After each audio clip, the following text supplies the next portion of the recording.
They called her the Relic. It wasn't clever, but it was persistent. For 3 months, Dr. Evelyn Reed had haunted the halls of Metropolitan General's elite trauma center like a ghost from a bygone era of medicine. She stocked supply carts, she double-checked charting for junior residents who barely glanced at her. She endured the casual, cruel dismissals of the department's charismatic chief, Dr. Chad Cunningham, who saw her as little more than a piece of hospital furniture, old and in the way. They saw the slight limp in her gait, the tired lines around her eyes, the grey streaking her tightly bound hair, and they saw a physician past her prime. They didn't know that the limp came from a piece of shrapnel taken while holding a dying Marine's femoral artery closed with her bare hands under a hailstorm of enemy fire. They didn't expect that the quiet, raspy voice they so often ignored could command a room with the unshakable authority of a battlefield commander. They didn't know that the hands they saw restocking gauze pads had performed more life-saving surgeries in tents filled with sand and the smell of cordite than Dr. Cunningham had in his entire, pristine, Ivy League career. Dr. Evelyn Reed wasn't just a relic. She was a weapon, held in reserve, waiting for a war she prayed would never come to the gleaming, sterile corridors of Metropolitan General. The air in the trauma center was a carefully controlled symphony of manufactured calm. The hiss of ventilators, the rhythmic beep of heart monitors, the squeak of rubber-soled shoes on polished linoleum, it was a soundscape designed to project order in the face of chaos. But beneath it, there was always a thrumming, a low-frequency hum of anxiety. Today, that hum was amplified by the presence of Dr. Chad Cunningham. He stood, arms crossed, at the central nursing station, a god in designer scrubs. His watch, a gleaming silver behemoth, caught the harsh fluorescent light as he gestured expansively. He was holding court, his audience a mix of fawning residents and intimidated nurses. "The key to trauma," he announced, his voice booming with the unearned confidence of a man who had never truly failed, "is theater. You have to project absolute control. The patient's family, the staff, even the patient themselves, they need to see a commander, not a collaborator." He smirked, a flash of perfectly white teeth. Some of the older school of thought, the humble country doctor routine, it's obsolete. This is the big league. His eyes flickered across the room and landed on Evelyn. She was meticulously organizing a crash cart, her movements slow and deliberate. She was replacing expired epinephrine syringes, checking the defibrillator paddle connections, ensuring every item was exactly where it should be. It was a task usually left to a tech, but she did it without complaint. It was quiet. It was useful. "Take Dr. Reed, for example," Chad said, his voice dripping with condescension. The residents snickered. "She's from an era where you probably used leeches and prayed a lot. No offense, Evelyn." Evelyn didn't look up. She simply slid a fresh pack of sterile gloves into its designated slot. "None taken, sir," she said, her voice a low rasp, almost too quiet to hear over the hospital's hum. The "sir" was a habit she couldn't break, a ghost of a different life. In that life, it had been a sign of respect for a rigid, life-or-death hierarchy. Here, it was perceived as weakness, the deference of a subordinate. Chad's smile widened. Her meekness was fuel to him. "See? Team player. Now, as I was saying, the presentation on the subclavian aneurysm I repaired last week, the key was the incision, a perfect 5-centimeter supraclavicular approach. Textbook. The patient's wife thought I was a miracle worker, sent a fruit basket the size of a Prius. A young resident, Dr. Miller, nodded eagerly. Incredible, Dr. Cunningham. I read your paper on it. Groundbreaking. It's about pushing the envelope, Miller, not shuffling around waiting for retirement. The jab was obvious, and a few more sycophantic chuckles followed. Evelyn finally finished with the cart. She pushed it back against the wall, her hip protesting with a dull ache. The air here was so different. It was sterile, cold, lacking the vital metallic tang of blood and desperation she had once known as a constant companion. The smells of this place were antiseptic, floor wax, and bad coffee. She missed the smell of hot engine oil, desert dust, and the grim, unifying scent of sweat born from fear. Her mind drifted, a brief, flickering image of a canvas tent flapping in a sand-laden wind, the frantic shouts of a corpsman, the overwhelming heat. She blinked it away. That was another world, another life. Here, she was the relic, an observer. She had come to Metropolitan General to recertify her civilian credentials after 15 years away, a bureaucratic necessity. The hospital board, swayed by a hefty donation from Chad's father, had appointed him head of trauma, and he had made it his personal mission to sideline the quiet, older woman with the limp who had been assigned to his department as a consulting fellow. It was a meaningless title that gave her a locker and a security badge, but no real authority. It was, she knew, a form of professional purgatory. A young nurse, Sarah, sidled up to Evelyn, her face a mixture of pity and frustration. "Don't let him get to you, Dr. Reed," she whispered, pretending to check the fluid levels on an IV pump. "He's an arrogant pig." Evelyn offered a small, tired smile. "He's the chief, Sarah. He's entitled to his opinions." "It's not an opinion, it's abuse," Sarah muttered, her brow furrowed. "The way he talks to you, to all of us, it's wrong. We all know you know more than he does. We've seen you catch things he misses on the charts." It was true. Evelyn would sometimes leave a quiet, anonymous sticky note on a patient's file. "Consider checking renal function," or "Possible subtle EKG changes, recommend repeat in 2 hours." More often than not, her quiet suggestions preempted a complication. She never took credit. The residents usually did. It didn't matter to her. The patient got better. That was the point. It had always been the point. "Just keep your head down, Sarah," Evelyn advised, her voice gentle. "He's the one with the power here." The overhead speakers crackled to life, a sharp burst of static that cut through the manufactured calm. "Code 3, Trauma Bay 1, MVA, multiple victims. ETA 2 minutes. Repeat, Code 3, Trauma Bay 1, 2 minutes. The room shifted. The lazy, arrogant atmosphere evaporated, replaced by a surge of adrenaline. Chad clapped his hands together, his face alight with manic energy. "Showtime, people! Let's see what the city has bled for us tonight." He strode towards the bay, his white coat billowing behind him like a cape. The residents scrambled to follow, a gaggle of nervous ducklings trailing their preening mother. Evelyn didn't move. She simply stood by her perfectly stocked crash cart, her hand resting on the cool metal frame. She closed her eyes for a single second, and the beeping of the monitors around her faded, replaced by the rhythmic thump, thump, thump of incoming Black Hawk rotors. The war had come.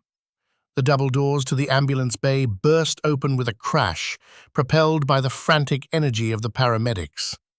Rain lashed down outside, and the wind howled, carrying the scent of wet asphalt and exhaust into the sterile confines of Trauma Bay 1.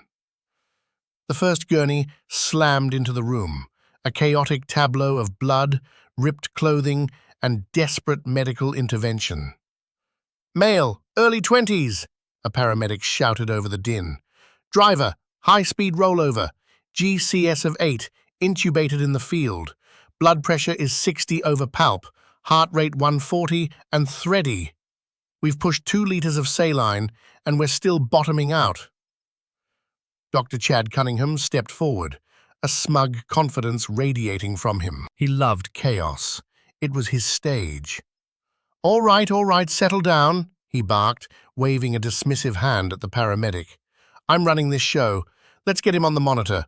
On my count. 1, 2, 3. The team, a flurry of blue scrubs, transferred the broken body from the gurney to the trauma bed.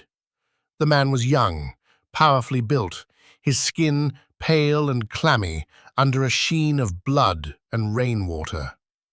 A large, hastily applied pressure dressing on his right chest was soaked through with crimson.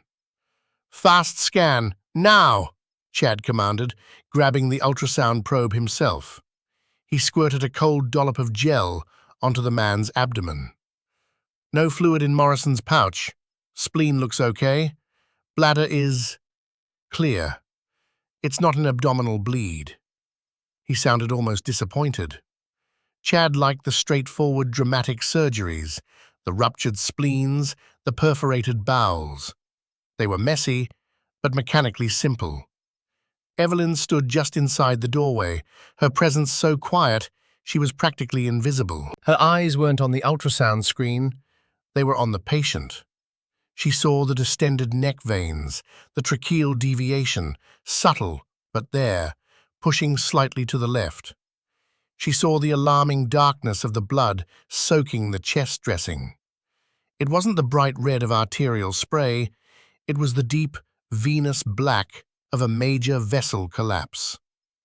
Pressure is dropping, 50 over palp, a nurse called out, her voice tight with alarm.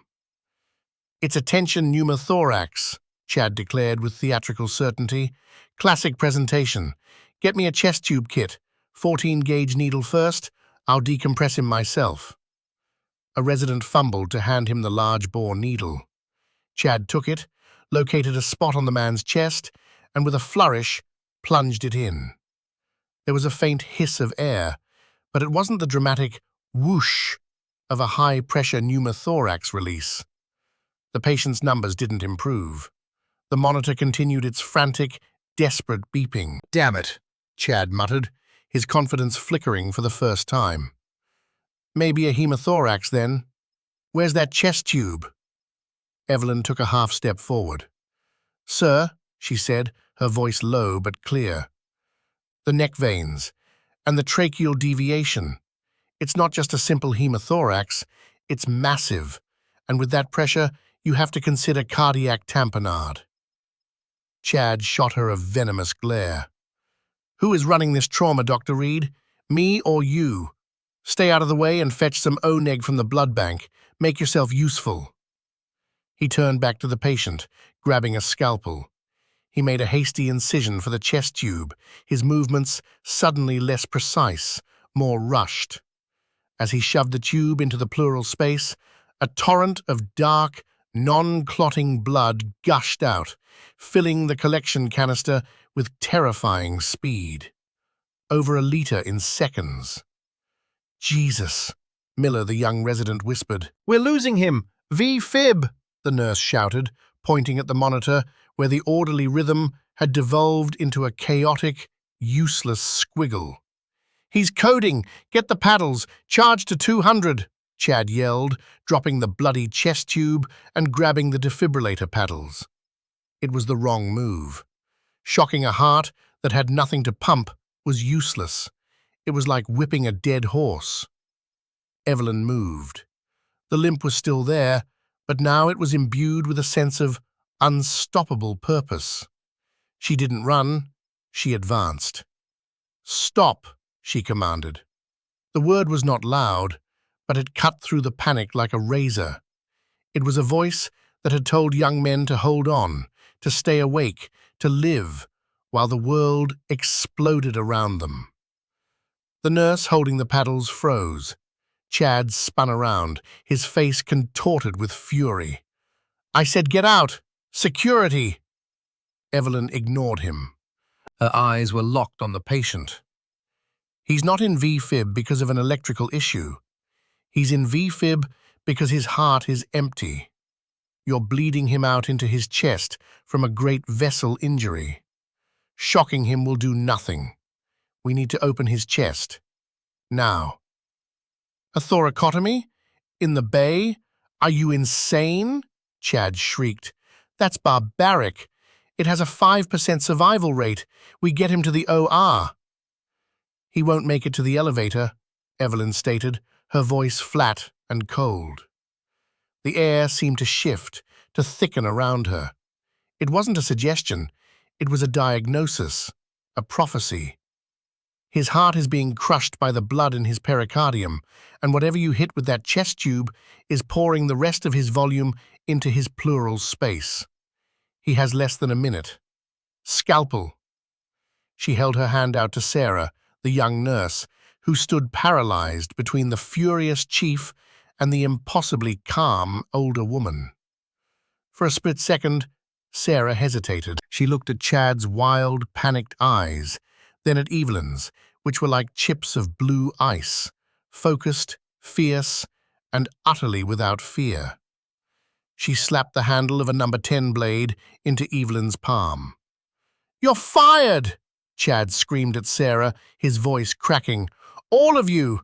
If you let her touch him, you're all fired!"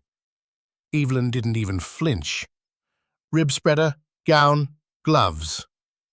Her voice was a low, steady rhythm under the frantic beeping of the dying monitor. "Someone start the massive transfusion protocol and get me a Belmont rapid infuser. We're going to need it."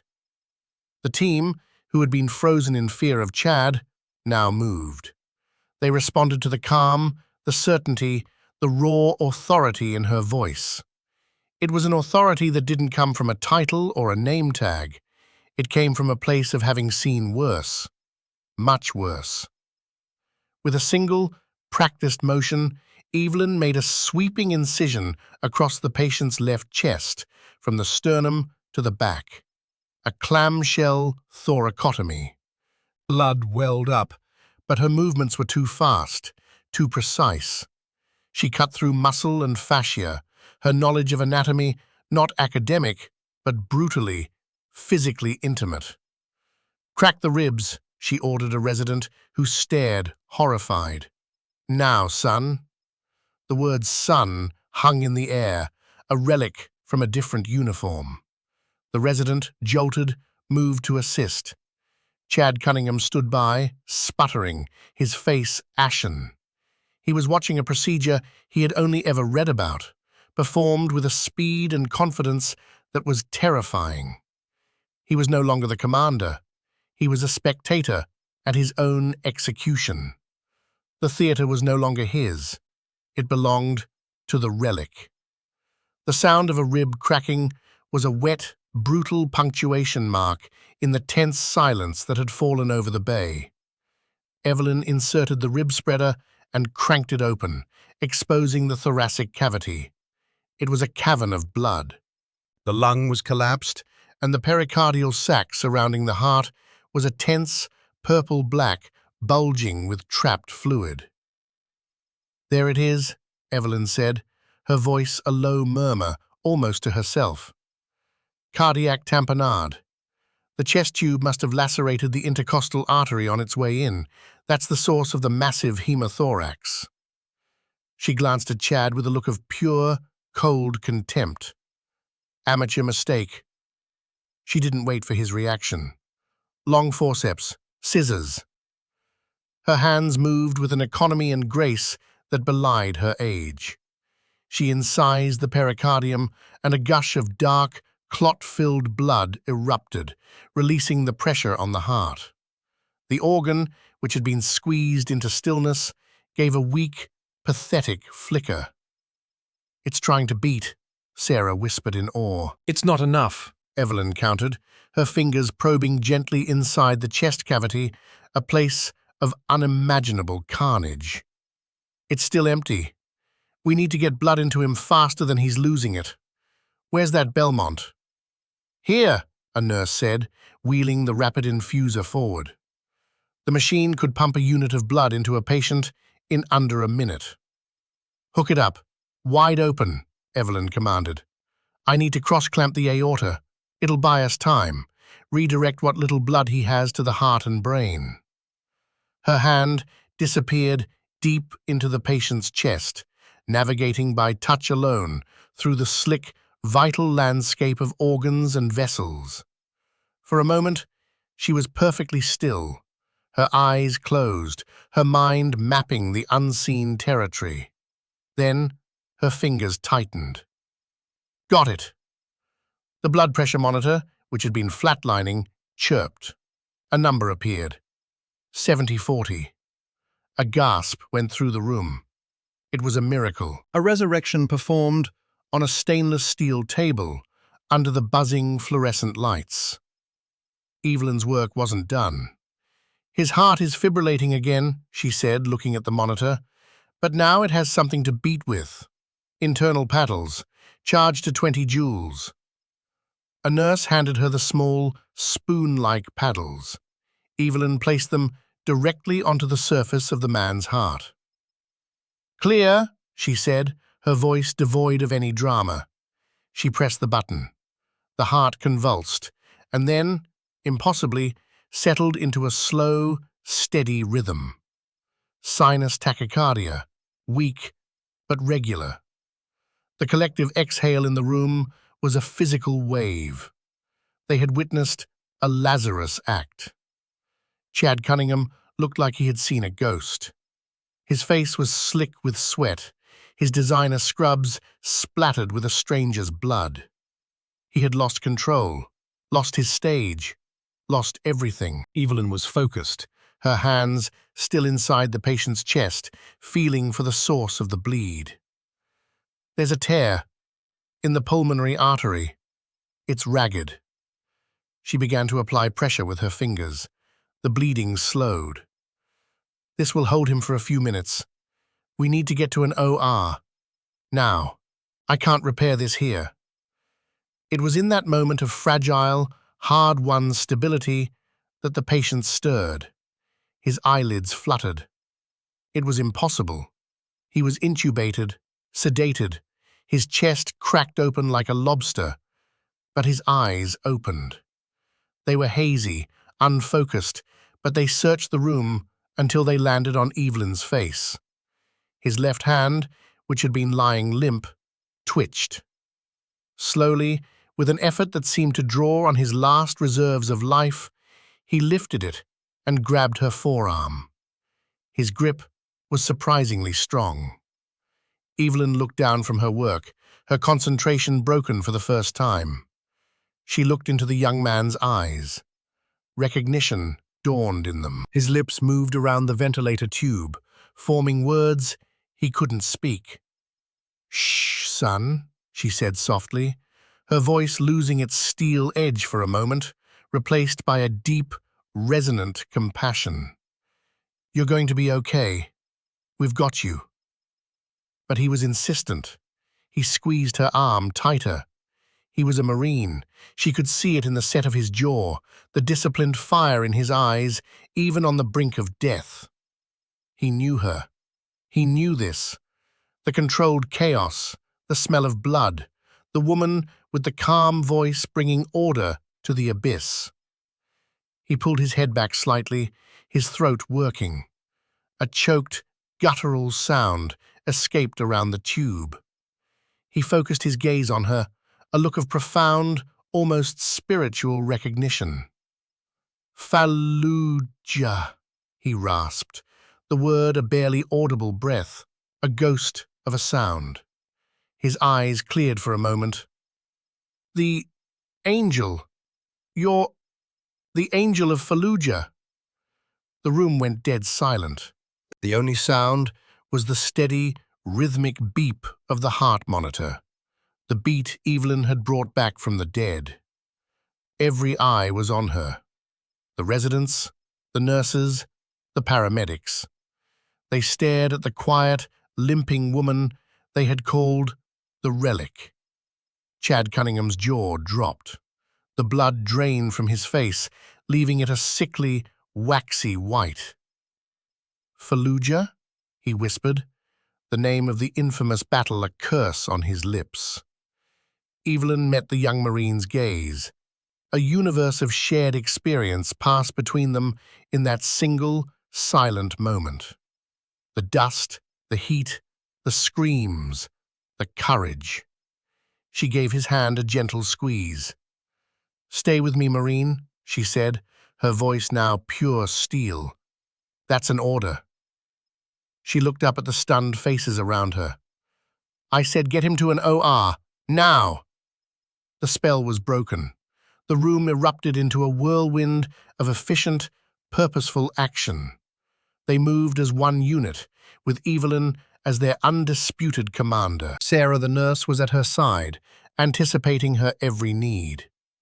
Dr. Miller, the resident who had so eagerly praised Chad, now looked at Evelyn with something approaching religious awe. He pushed the gurney, his eyes never leaving her face. As they burst through the doors of the trauma bay, heading for the surgical elevators, they almost collided with a frantic-looking man in an expensive suit. It was Mr. Davies, the hospital administrator, his face pale and agitated. "What in God's name is going on here?" he demanded, his eyes wide at the bloody scene rolling past him.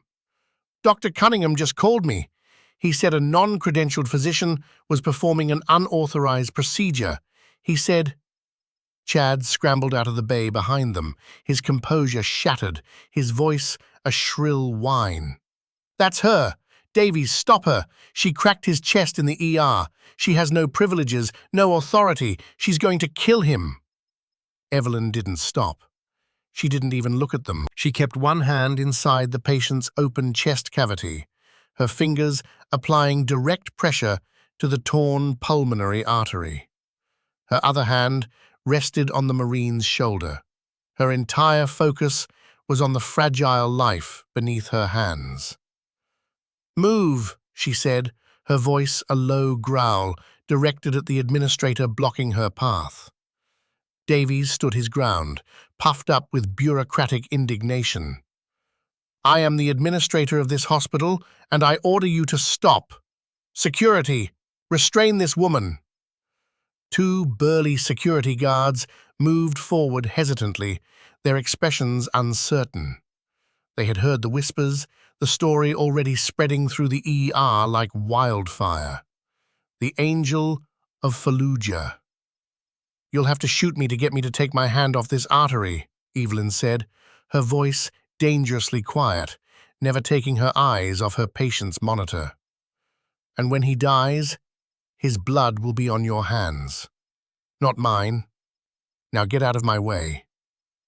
The sheer, unadulterated force of her will was a physical presence. The guards faltered. Davies stammered, his authority melting away. It was Chad who became truly unhinged. The public humiliation was too much. He lunged forward, grabbing Evelyn's shoulder, trying to physically pull her away from the gurney.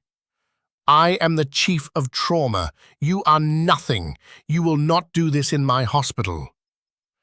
Before anyone could react, the young resident Miller, who had been pushing the gurney, stepped between them. "Get your hands off her, sir," he said, his voice shaking but firm. He was no longer the sycophant. He was a witness. He had seen the miracle. "You're finished, Miller. All of you!" Chad shrieked, his face turning a blotchy red. Just as the scene was about to devolve into an outright brawl, the elevator doors dinged open. But it wasn't empty. Standing inside was a scrub nurse, her eyes wide. "Dr. Reed, we're ready for you in OR 3. Anesthesiology is waiting.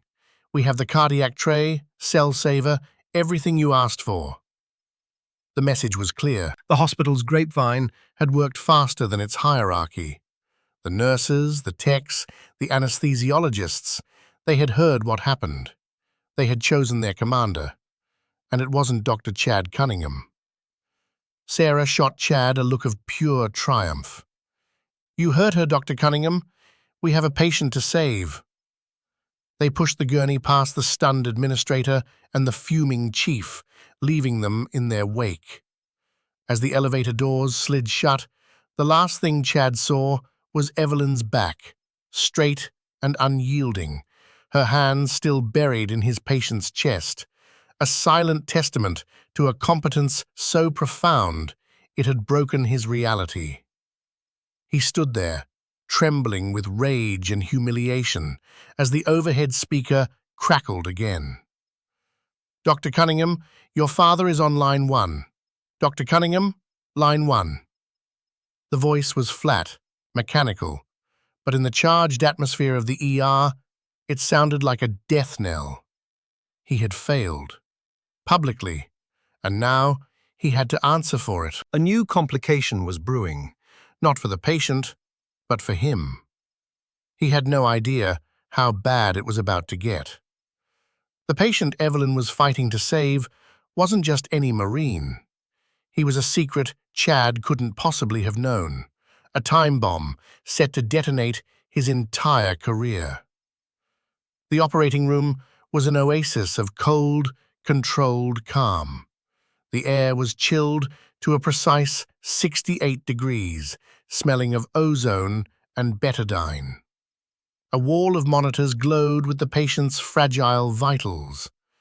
Anesthesia, headed by a veteran doctor named Cole, had already taken over the patient's breathing, their movements fluid and confident. They trusted Evelyn. "Status, Dr. Reed?" Cole asked, his eyes flicking between his monitors and her face. "He's tenuously stable," Evelyn replied, not looking up from the gaping wound in the Marine's chest. "I've got manual control of a 3-centimeter tear in the main pulmonary artery. Aortic cross-clamp is still on. He's bought himself some time, but the clock is ticking. The clamp is starving everything below his diaphragm. I need a 4-0 proline suture, a Castroviejo needle holder, and suction. Lots of suction." Her team, Sarah, Miller, and 2 other OR nurses who had watched her with wide, respectful eyes, moved instantly. Instruments were slapped into her hand. The suction hissed as it cleared the field. For the first time in months, Evelyn felt the familiar weight of command settle on her shoulders. It was a heavy burden, but a familiar one. Here, in the heart of the storm, she was home. She began the delicate, painstaking work of repairing the artery.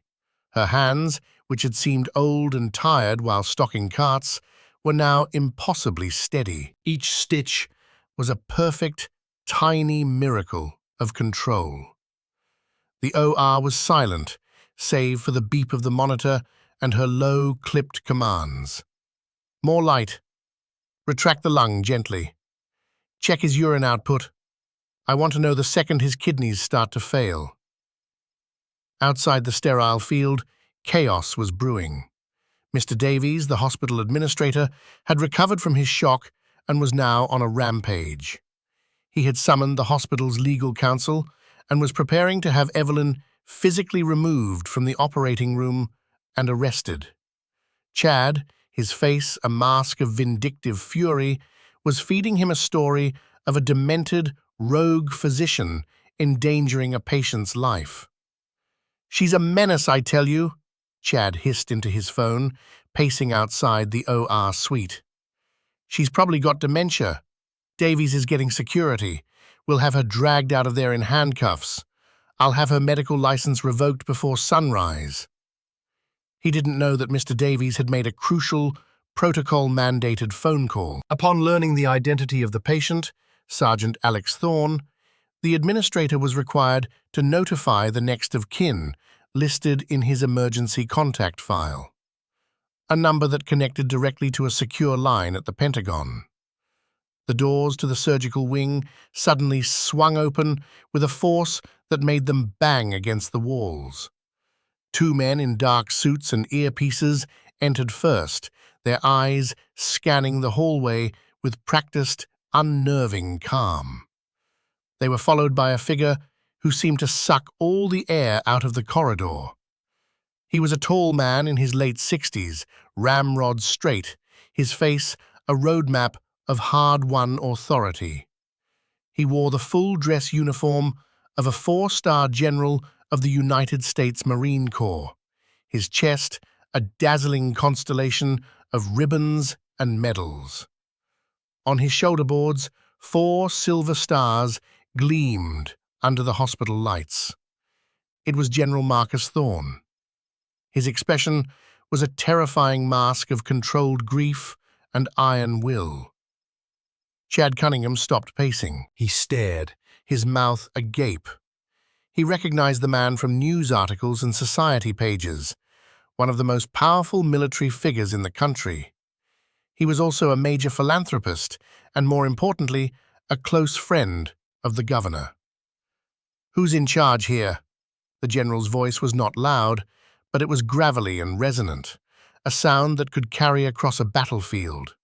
It was a voice that did not brook argument. Mr. Davies scurried forward, his face slick with sweat.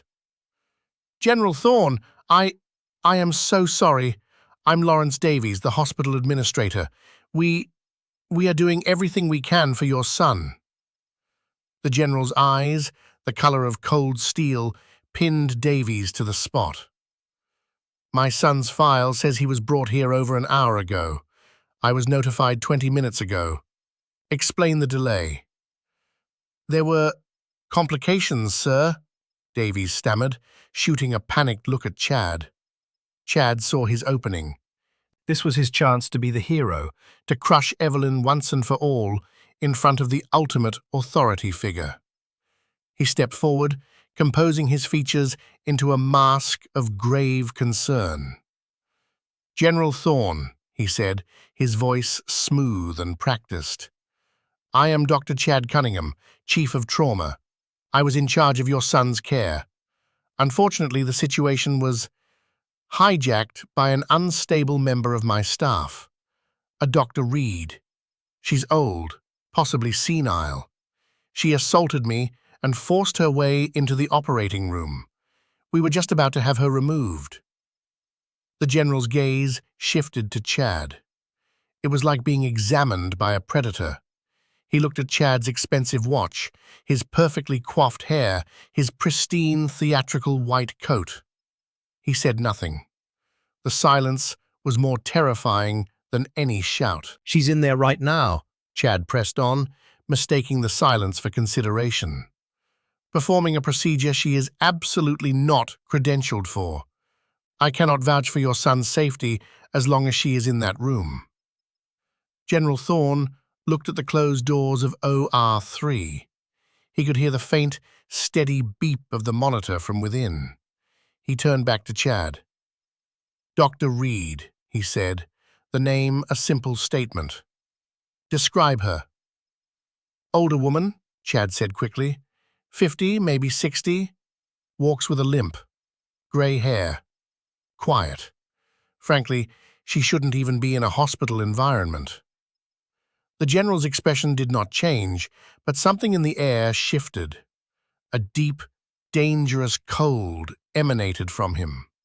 He looked past Chad, past Davies, and his eyes met those of a young nurse, Sarah, who was standing by the door, ready to run supplies into the OR. "You," the general said, his voice quiet but commanding. "Nurse, what is your name?" "Sarah Jenkins, sir," she squeaked, standing straighter. "Tell me what happened. The truth." "Now." In a torrent of words, fueled by adrenaline and righteous anger, Sarah told him everything. She told him about Chad's misdiagnosis of a tension pneumothorax, the catastrophic bleed from the chest tube insertion, the patient coding on the table. She described how Chad had wanted to use the defibrillator on a heart with no blood in it. And then she told him about Evelyn, how she had diagnosed the tamponade, how she had performed a thoracotomy in the bay, how she had single-handedly brought his son back from the dead. And she told him what his son had said. "He called her the angel," Sarah finished, her voice trembling. "He said, The angel of Fallujah. A flicker of emotion, deep and profound, crossed the general's face. It was there and gone in a heartbeat, replaced by the same iron mask. He looked at Chad Cunningham, whose face had gone from confident to confused to utterly terrified as Sarah's story unfolded. The angel of Fallujah, The general repeated softly. The name was not a question, it was a confirmation, a legend. He took a step towards the OR doors. One of his aides moved to open it. "Sir, you can't go in there. It's a sterile field."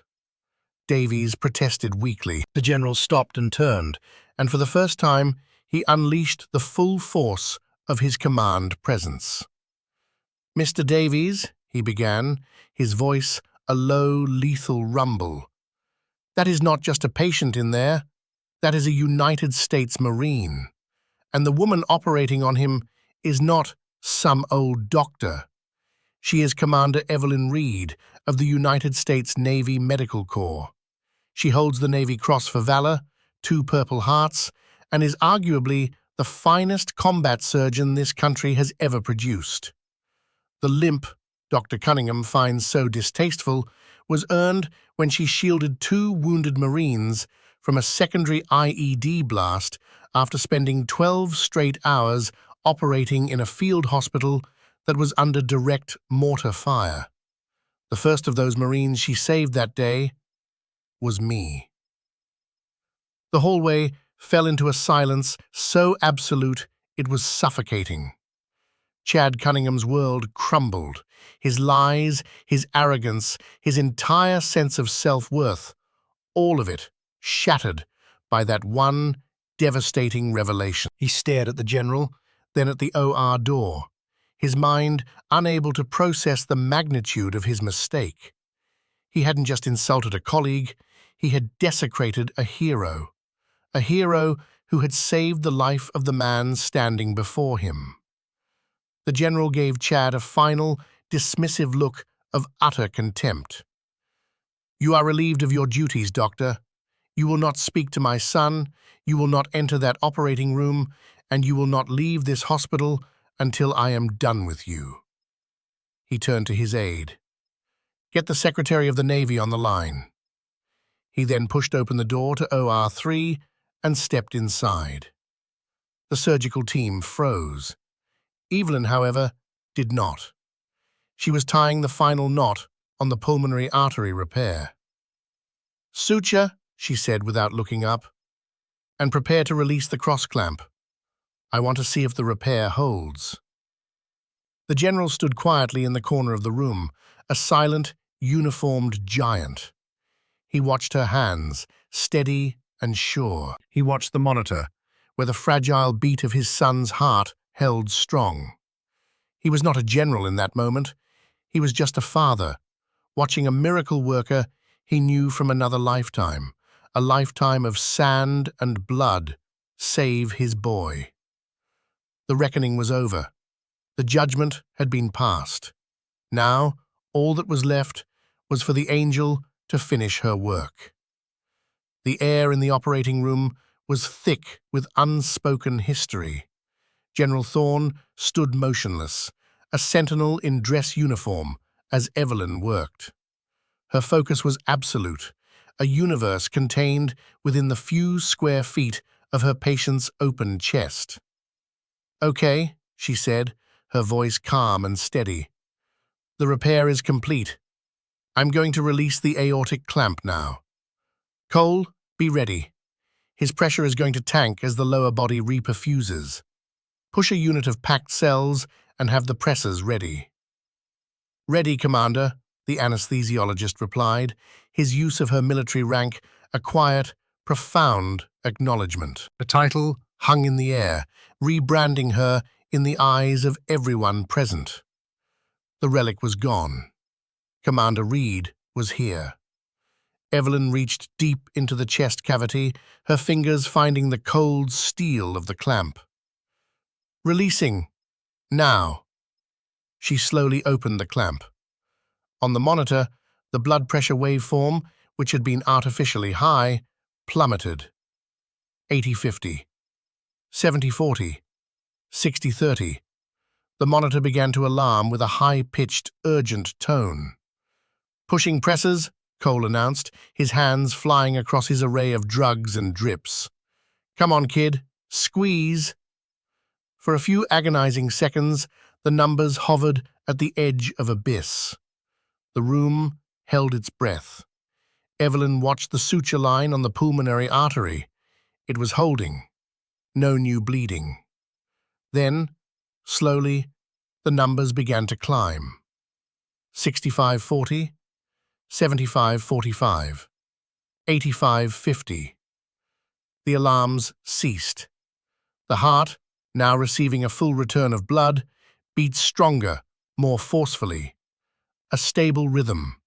A survivable pressure. He's holding his own, Evelyn declared, a wave of relief washing over her, so profound it was almost dizzying. He's going to make it. A collective sigh of relief went through the room. Sarah, the nurse, had tears welling in her eyes. Dr. Miller looked as if he'd just witnessed the parting of the Red Sea. Only then did Evelyn allow herself to look up, to acknowledge the other presence in the room. Her eyes met General Thorne's across the operating table. The years fell away. She wasn't Dr. Reed, the hospital fellow. He wasn't General Thorne, the 4-star commander. They were Evie and Marcus, 2 survivors of the furnace, bound by a debt of blood and fire. "Marcus," she said, her voice a soft rasp. "Evie," he replied, his own voice thick with emotion. He took a step forward. "You saved him." "He's a fighter," she said, turning her attention back to the patient. "Just like his old man. Now, let's get him closed up. We've got a long way to go." The closing was methodical, almost reverent. Every layer of muscle and tissue was realigned with care. When the final skin staple was in place and the sterile dressing was applied, the broken body of Sergeant Alex Thorne looked whole again. The violence of the procedure was hidden away, the battle won. As they prepared to move him to the surgical ICU, General Thorne approached Evelyn. He stood before her, his towering frame casting a long shadow. He looked at her scrubs, stained with his son's blood. He looked at her tired face, the deep lines of exhaustion etched around her eyes. "They have you stocking carts," he said, his voice a low, dangerous rumble. Evelyn just shrugged, peeling off her bloody gloves. "It's quiet work." "That's over," he stated. It wasn't a promise. It was an established fact. He turned to the doorway, where Mr. Davies and the hospital's CEO, a man named Peterson, who had been summoned from a dinner party and still looked shell-shocked, were hovering. "Gentlemen," the general called out, his voice snapping them to attention. "A word." He walked out into the hallway, Evelyn following a few steps behind. Chad Cunningham was still there, slumped in a chair, guarded by one of the general's aides. He looked like a broken man. His face was pale, his eyes hollow. The swagger was gone, replaced by a profound and terrible understanding of his own ruin. The general ignored him completely, focusing his wrath on the 2 administrators. "I have just spoken with the Secretary of the Navy. I have also spoken with the governor, and I have spoken with my legal team." He delivered each sentence like a hammer blow. "Here is what is going to happen. Dr. Cunningham's medical license will be the subject of an immediate and thorough review by the State Medical Board. I suspect he will not be practicing medicine anywhere, ever again. My lawyers will be filing a civil suit against him for gross negligence and malpractice. The discovery process for that lawsuit will be extensive." Chad made a small, whimpering sound. The general continued, his gaze shifting to Davies and Peterson. "This hospital will be subject to a full investigation by the Joint Commission and every other regulatory body I can think of. We will examine your hiring practices, your credentialing process, and the command climate in your trauma department, which allowed a decorated officer and a national hero to be harassed and sidelined, while an incompetent fraud was placed in charge. Davies opened his mouth to speak, but the general cut him off with a slice of his hand. I'm not finished. Commander Reed was forced to perform a life-saving procedure without the support of her department chief and was, in fact, actively obstructed by him. She was threatened. Her team was threatened. This is unacceptable. The CEO, Peterson, finally found his voice.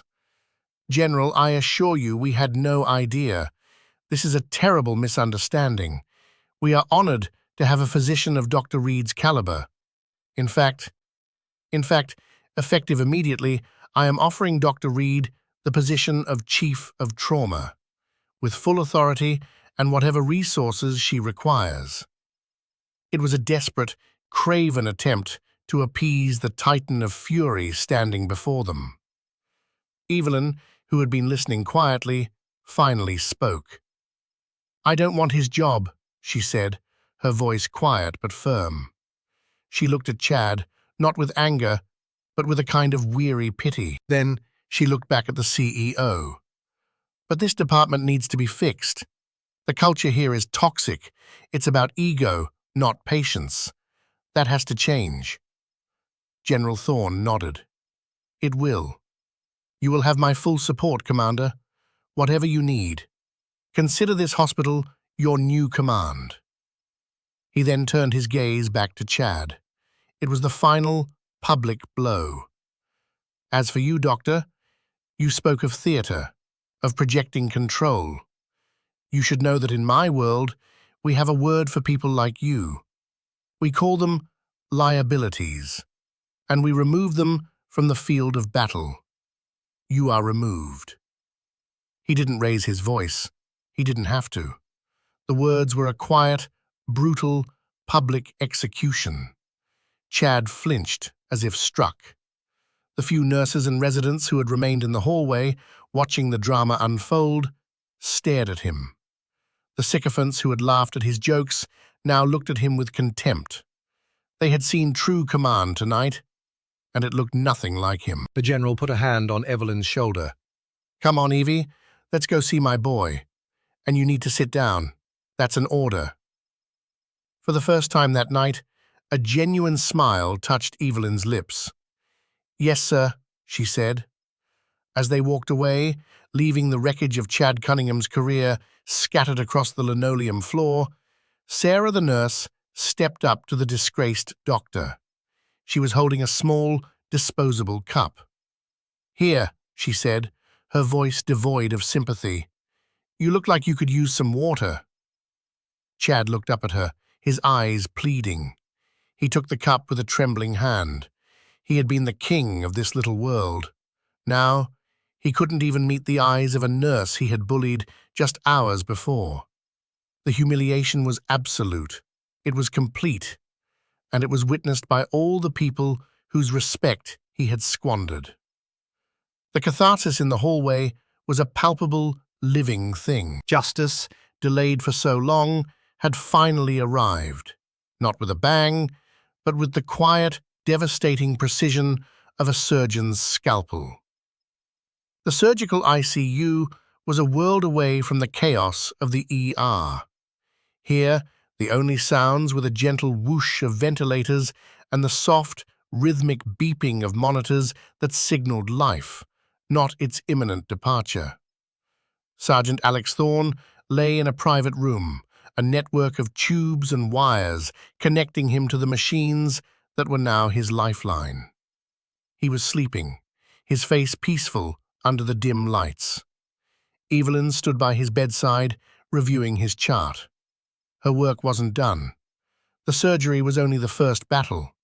The war was now against infection, organ failure, the 100 different ways a body so grievously wounded could betray itself. General Thorne sat in a chair in the corner, his uniform jacket off, his tie loosened. The 4-star general was gone, replaced by a weary father watching his son breathe. His vitals are stabilizing. Evelyn said softly, making a note on the chart. Urine output is good. The clamp time was short enough that we should avoid any major kidney damage. The next 48 hours are critical. He'll pull through, Marcus said. It wasn't a hope. It was a statement of faith. Faith in his son's strength and in her skill. He's a thorn. We're stubborn. He paused, looking at her. And you look exhausted, Evie. She finally allowed herself to feel it. The adrenaline was gone, leaving behind a bone-deep weariness. Her leg ached, a familiar, throbbing reminder of her own brush with mortality.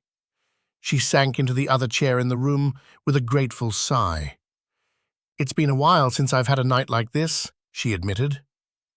I remember the last one, Marcus said, his voice dropping low. The room was filled with the ghosts of that memory. Fallujah, the second battle, the field hospital at Camp Baharia.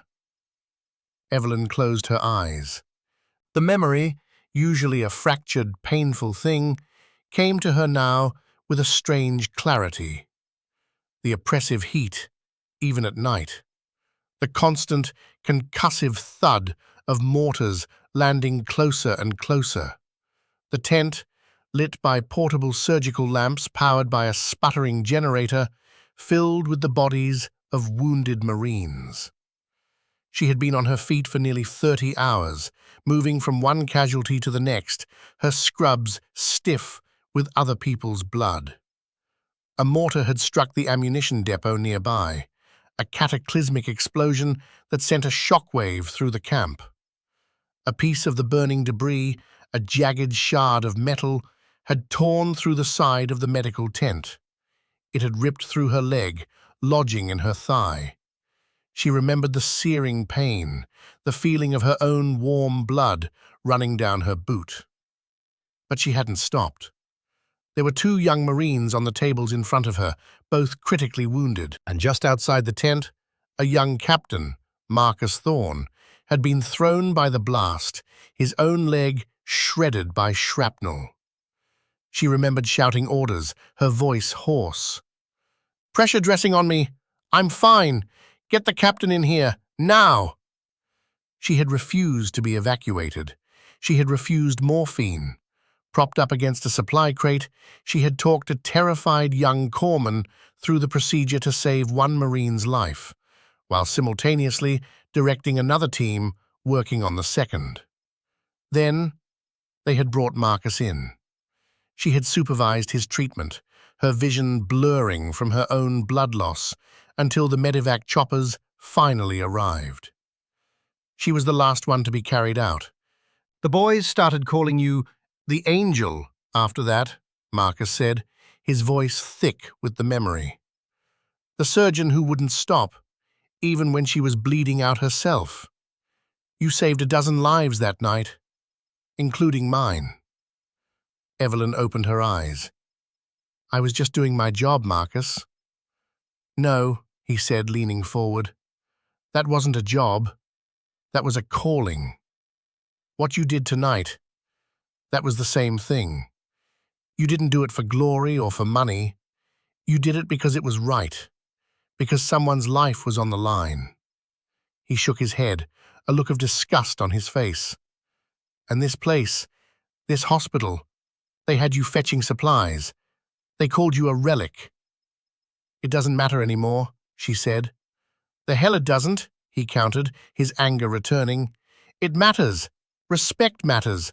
Honor matters. They forgot that here. I'm going to make sure they remember. The door to the ICU room opened quietly. It was Sarah, the nurse. She was holding a steaming mug. I thought you might want this, Dr. Reed, she said, her voice full of a new, profound respect. It's tea, not that awful coffee from the machine. Evelyn took the mug, her hands wrapping around its warmth. Thank you, Sarah, for everything. You were very brave tonight. Sarah blushed. Not as brave as you, Commander. She glanced at the general, then back at Evelyn. The whole hospital is talking. They're calling you a hero. I'm not a hero, Evelyn said quietly. I'm a doctor. You're both, General Thorne stated, leaving no room for argument. And it's about time people here understood that. As Sarah left, the hospital CEO, Peterson, appeared at the door, looking even more stressed than before. Dr. Reed, General, I just wanted to inform you. Dr. Cunningham has been placed on administrative leave, effective immediately. His access to the hospital has been revoked. The board is calling an emergency meeting in the morning. Good, the general said, his voice flat. And Dr. Reed, Peterson continued, turning to her with a look of desperate sincerity. My offer stands. The trauma department is yours. Name your terms. Anything you want. New equipment? More staff? A research budget? Anything. Evelyn looked from the desperate CEO to the sleeping Marine in the bed, then to the powerful general in the chair.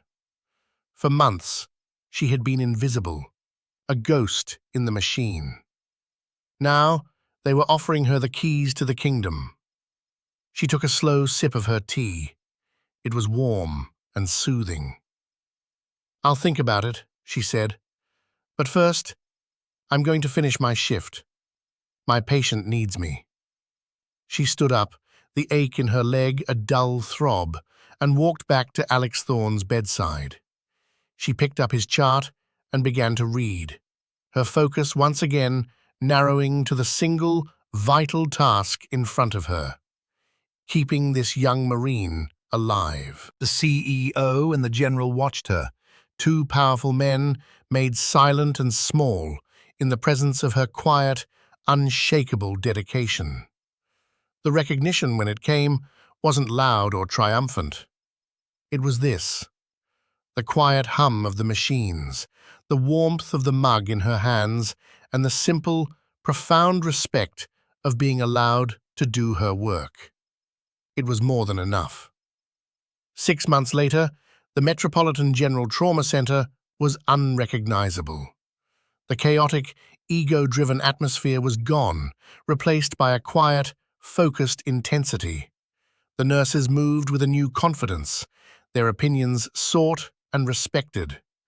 The residents were more diligent, their arrogance tempered by a healthy dose of humility. The entire department ran with the seamless, life-saving precision of a military field hospital. At the center of it all was Dr. Evelyn Reed. She was no longer the relic. She was simply the chief. She still wore simple scrubs, and her hair was still streaked with grey, but no one saw her as old or tired anymore.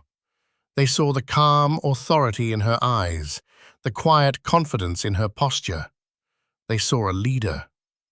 She stood at the central nursing station, the same spot where Chad Cunningham had once held his arrogant court.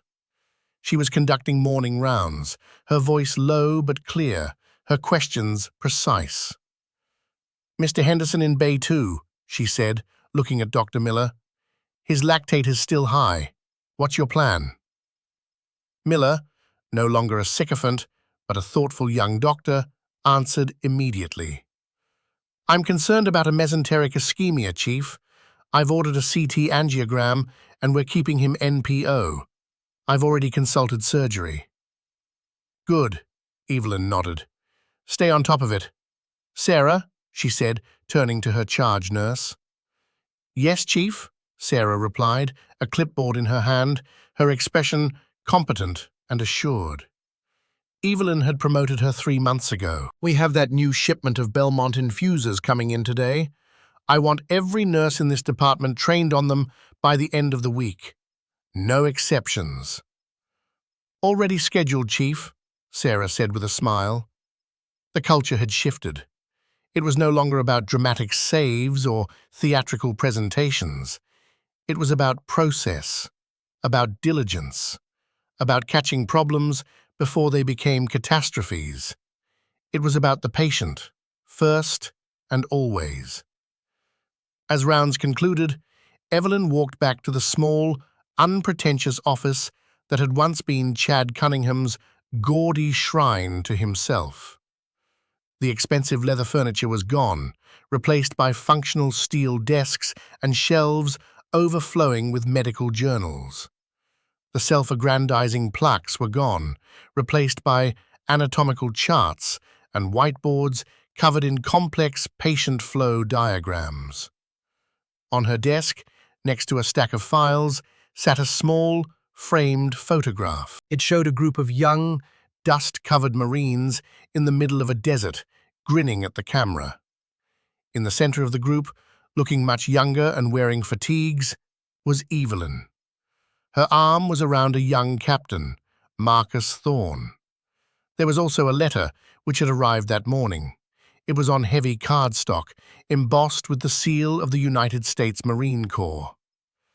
"Dear Commander Reed," it began, "I hope this letter finds you well.